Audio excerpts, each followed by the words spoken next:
chapter 6. Ìwé Sámúẹ́lì kejì orí kẹfà. 2 Samuel chapter 6. Sámúẹ́lì kejì orí kẹfà. We want to begin the reading from verses 1. À ń bẹ̀rẹ̀ kíkà rẹ̀ láti ẹsẹ̀ ìkíní. 2 Samuel chapter 6. Ìwé Sámúẹ́lì kejì orí kẹfà. Okay, from verses 1. Láti ẹsẹ̀ ìkíní. If you are there, tell somebody beside you, I'm there already. Tí o bá ti wà níbẹ̀, sọ fún ẹni tó wà lẹ́gbẹ̀ẹ́ rẹ wípé o ti wà níbẹ̀. Okay, second Samuel chapter 6. Ìwé Sámúẹ́lì kejì orí kẹfà. From verses 1. Láti ẹsẹ̀ ìkíní. Then again, David gathered together all the chosen men of Israel, 30,000. Dávidi sì tún kó gbogbo àwọn akọni ọkùnrin ní Ísírẹ́lì jọ, wọ́n sì jẹ́ 1,000. And then he arose and went with all the people that were with him from Baaleh of Judah to bring up from thence the Ark of God, whose name is called by the name of the Lord of hosts that dwelleth between the cherubims. Dávidi sì dìde, ó sì lọ àti gbogbo àwọn ènìyàn tí ń bẹ lọ́dọ̀ rẹ̀ láti Baalẹ̀ tí Júdà wá, láti mú àpótí ẹ̀rí Ọlọ́run ti ibẹ̀ wá, èyí tí à ń pe orúkọ rẹ̀ ní orúkọ Olúwa àwọn ọmọ ogun tí ó jókòó láàrin àwọn kérúbù. And they set the Ark of God upon a little cart, wow, and brought it out of the house of Abinadab that was in Gibeah. And Uzzah and Ahio, the sons of Abinadab, drove the new cart. Wọ́n sì gbé àpótí ẹ̀rí Ọlọ́run náà gun kẹ́tẹ́kẹ́tẹ́ tuntun kan, wọ́n sì mú un láti Abinadabu wá, èyí tí ó wà ní Gibeah. Uzzah àti Ahio àwọn ọmọ Abinadabu sì ń da kẹ̀kẹ́ tuntun náà. And they brought it out of the house of Abinadab, which was at Gibeah, accompanied the Ark of God, and Ahio went before the ark. Wọ́n sì mú un láti ilé Abinadabu jáde wá tí ó wà ní Gibeah pẹ̀lú àpótí ẹ̀rí Ọlọ́run. Ahio sì rìn níwájú àpótí ẹ̀rí náà.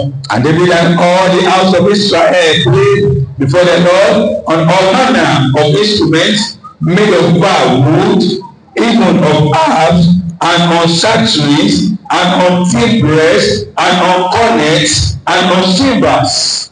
Dávidi àti gbogbo ilẹ̀ Ísírẹ́lì sì ṣeré níwájú Olúwa láàrin gbogbo onírúurú èlò orin tí a fi igi arèrè ṣe, àti lára dùrù, àti lára psaltery, àti lára tímbọ́rẹ́lì, àti lára kọ́nẹ́tì, àti lára arò. And when they came to Nachon's threshing floor, Uzzah put forth his hand to the Ark of God and took hold of it, for the oxen shook it. Nígbà tí wọ́n sì dé ibi ìpakà Lákónì, Uzzah sì na ọwọ́ rẹ̀ sí àpótí ẹ̀rí Olúwa, ó sì dìímú nítorí màlúù kọsẹ̀. And the anger of the Lord was kindled against Uzzah, and God smote him there for his error, and there he died by the ark. Ìbínú Olúwa sì rú sí Uzzah, Ọlọ́run sì pa á níbẹ̀ nítorí ìṣìṣe rẹ̀, níbẹ̀ ni ó sì kú ní ẹ̀bá àpótí ẹ̀rí Ọlọ́run.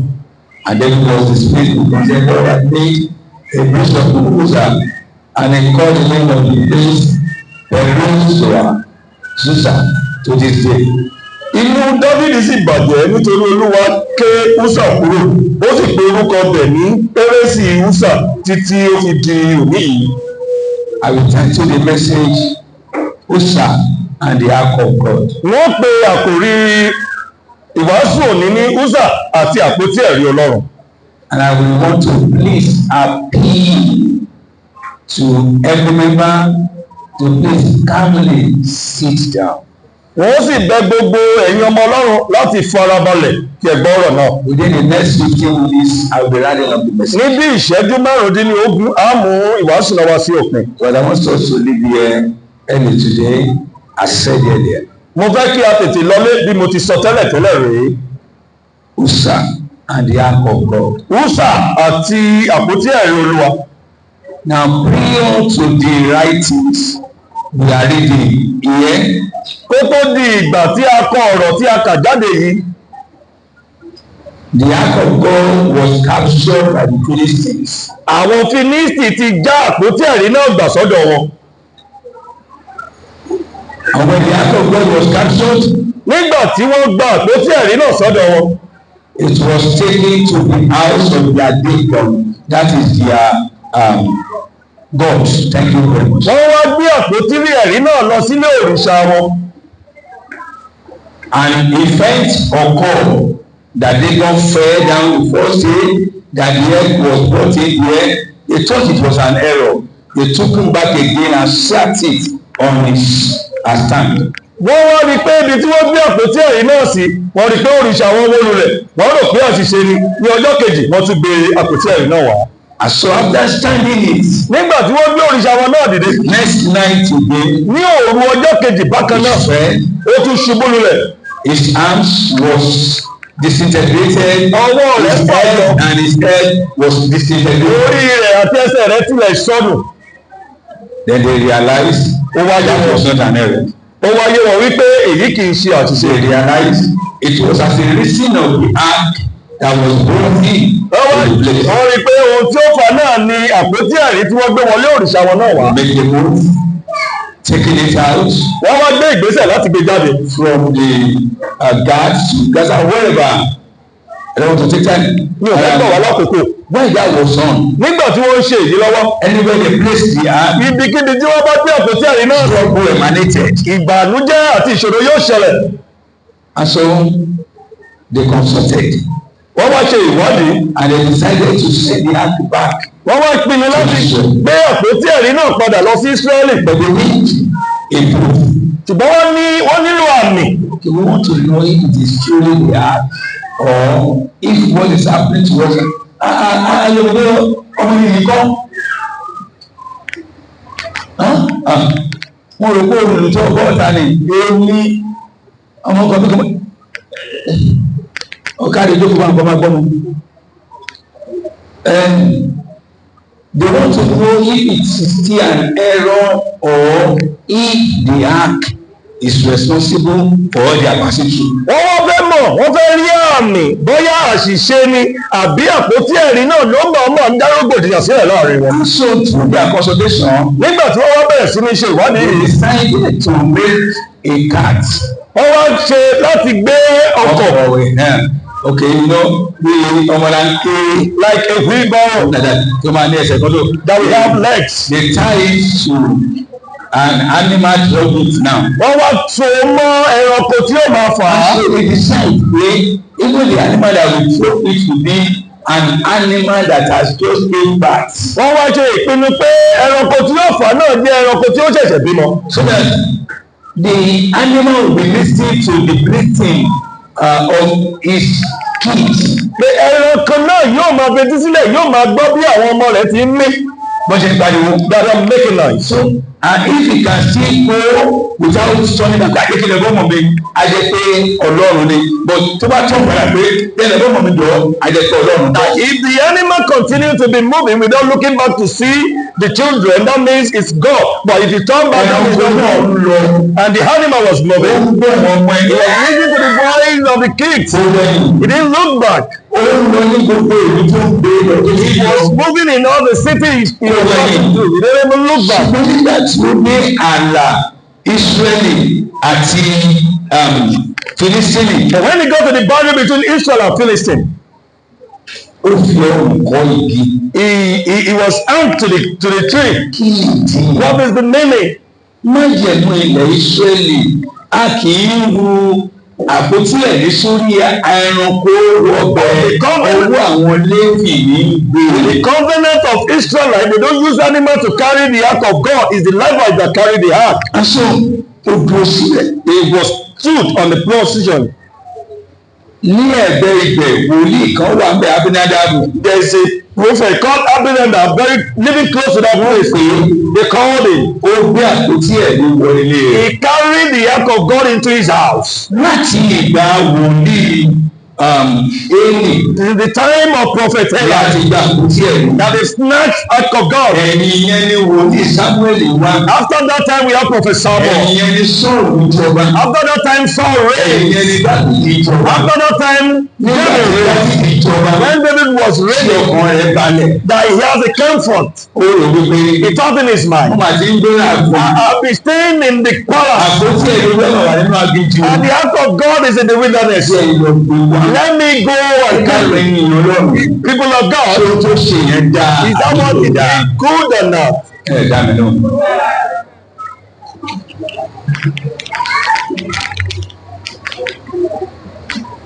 Chapter 6, 2 Samuel. Chapter 6, 2 Samuel. Verse 3. Ẹsẹ̀ ìkẹta. Ó ní, and they set the ark of God upon a new cart.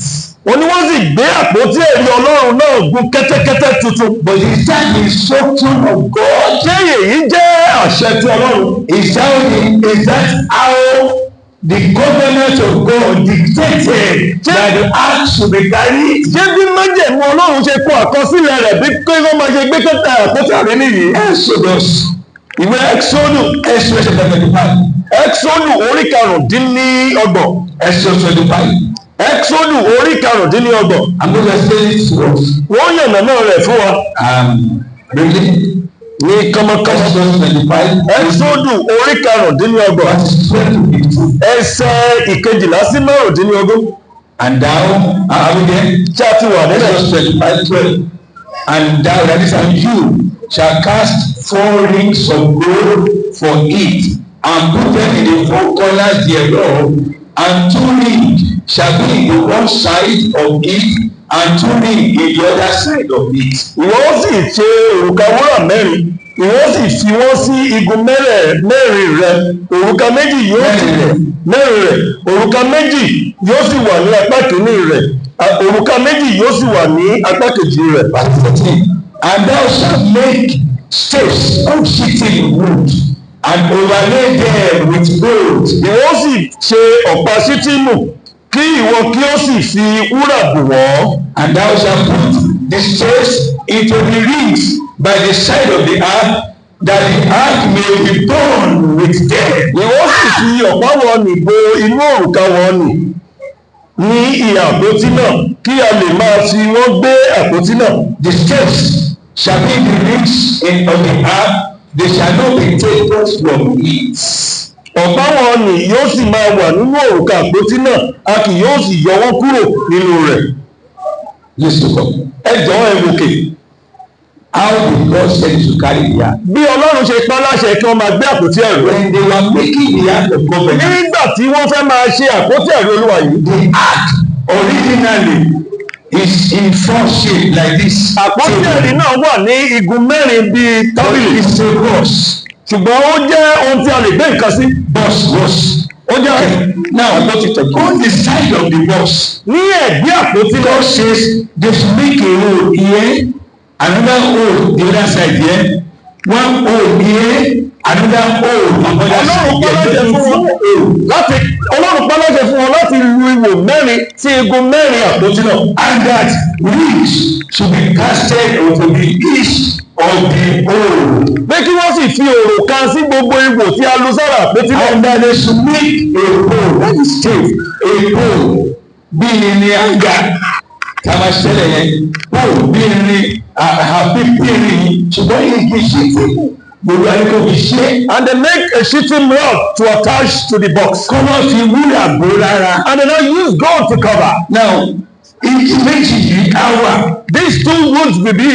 Wọ́n fi igi yìí, wọ́n wo ojú ìwòye, wọ́n sì wọlé láti bí ajáde lóhùn. And they come out from the other Ṣé hand. o pé àpótí yẹn nìyí? You know that is the box. Igi tó jáde lóhùn. The wood that come out from the other Ìkan side. jáde níbí yìí. Another one from the other side. Ṣé o pé ìgbé If they want to carry, àwọn ọmọ lẹ́ẹ̀tì is the Levite. pàápàá àwọn ọmọ kúwàtì, The Kohat cow. àwọn olúwa ní pé máa gbé. They are the one ordained to carry. Ṣé máa gbé? How will they carry? Ẹnìkan á dúró ṣàgbàgbé. One person will come from the Ẹnìkan á other dúró side. síbẹ̀. And another person Ẹnìkan á dúró síbẹ̀. in the front. Ẹnìkan á dúró And síbẹ̀. on the other side. Wọ́n á fọwọ́ gbé pọ́ọ̀mù They yẹn. will use the hand to carry. Kì í ṣe àpótí o. It is not the box. Àwọn òwúrò àpótí. The hand must not touch the box. Wọ́n gbé Pọ́ọ̀lù yẹn. Then you carry the Sí box èjìká. in their Ẹ̀kejì àgbé. Second person will carry. The third person will carry. The fourth person will Wọ́n carry. sì máa gbogbo. And they will be moving to where they want to carry it to. Dáfídì ní ọkàn dáradára. Kò dáwọ́ ìgbà kò tí wá ní. David has a good heart to carry the ark of. Ṣùgbọ́n kò tẹ̀lé ìlànà. But he failed to follow the instruction. Dáfídì wá ní kí wọ́n kan ọkọ̀. David now asked them to make a cart as the believer. Ó ní kí wọ́n gbé àpótí ẹ̀rí lé orí. That they should carry the ark of God upon it. Wọ́n wá gbé àpótí ẹ̀rí lé Israẹli. They were carrying the ark of God to Israel. Bí wọ́n ṣe pé ó. As they were going, Orí kí Ọlọ́run ò ní. because God wasn't happy, Òun kí ẹran olóńgbò ẹ̀wọ̀n ó bí. he made the animal carrying to shake. Uzzah tó wà lẹ́yìn ọkọ̀. Uzzah at the back of the cart. Ó lè dùn mí o. It's a painful. Ilé wọn àpótí ẹ̀ wá níbẹ̀. Ọmọ Abíyáná Because the ark was staying in their house.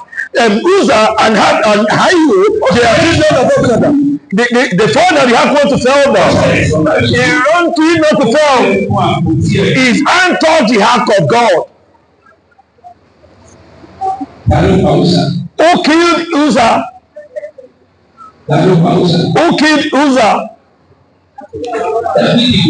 It was David that killed him. Was it intentional? No. Because of what does it? Because he failed to follow the instruction. This morning, children of God, ọdún 2026 ní àwa yìí. Do we see this as God? Ètò àlàkalẹ̀ bá a ṣe sí His plan and the way we need to worship him, he has laid them down.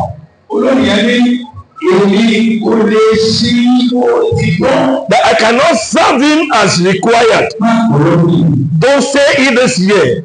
He didn't answer me. Don't say sing it this year.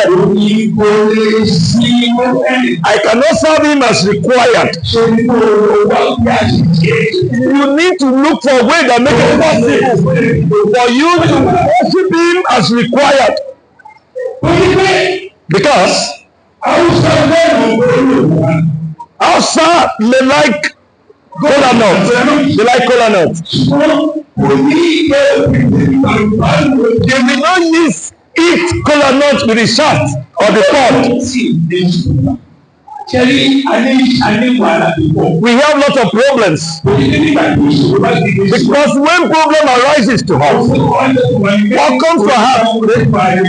God, why do you allow this problem to occur? No, that's not the right question to ask. The right question is, God, what did I do that make me to come to this level? I've told you before. Year 2002, there was a great challenges that I faced. One of my people said,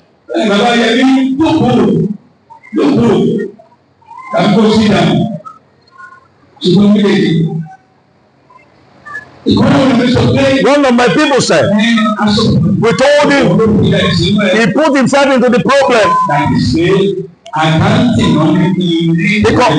Because they asked him to read accounting. I got graduated.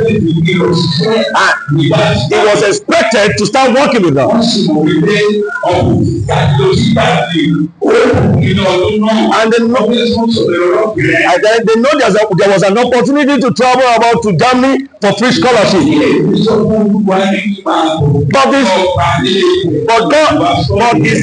But he said God has directed him to go to seminary. He said he's the one afflicting himself. The person told me, I laughed. I said, okay. I stood up from his house. He never knew where I was to go because I wasn't angry and I wasn't hungry. Indeed. And I moved straight to the office of the person that I had before that. I met him in the midst of his friends. He's very older than me, not young. I greeted him. Said, Daddy, please don't be alone. I want to see you. And he excused me from his friends. And he came outside. Mommy. I said, Mommy. I said, I heard that you said that. She was shivering. I said, no. I said, what? I said, I'm not hungry. I said, I came to inform you. I said, I've searched through myself. I look into my hands. I look at my journey. All the challenges I'm into. It's not that I sin. It's not that I do contrary to call. I said, these challenges are having me. I said, it's the punishment of my call. I said, Mommy, and as I'm ready to even answer more than that, she was standing. What do I want to bring her from this? He said, in what you are passing through, your first question, that 4 days of this, did you see me? I do pray, I do call you, I do fast, I do what of God. I go to mountain. Ìyẹn ń ṣe ìbéèrè àkọ́kọ́. Ìbéèrè àkọ́kọ́ náà ni pé Ọlọ́run kí ló ṣẹlẹ̀?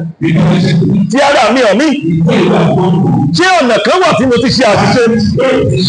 Ẹsẹ̀ ìkẹjọ wípé ó ní inú Dáfídì sì bàjẹ́. He said he felt that God saw that he was serving him. And God saw that he's serving. God knew I want to carry the act for him. No, God knows I want to do this for him. He knew that God allowed that to happen.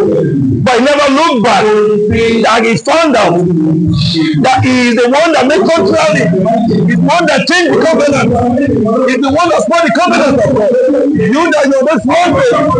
You slept with other people. You slept in covenant. That covenant you spoiled them. So the bell, you are lying one of them. What is God doing to you? What are you fighting?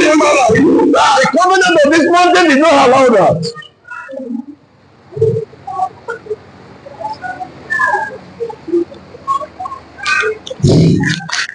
Mo ń bẹ̀ yín, mo ń rọ̀ yín. Ọjọ́ ìsinmi àkọ́kọ́ nìyí nínú ọdún 2026. Go and remain your way.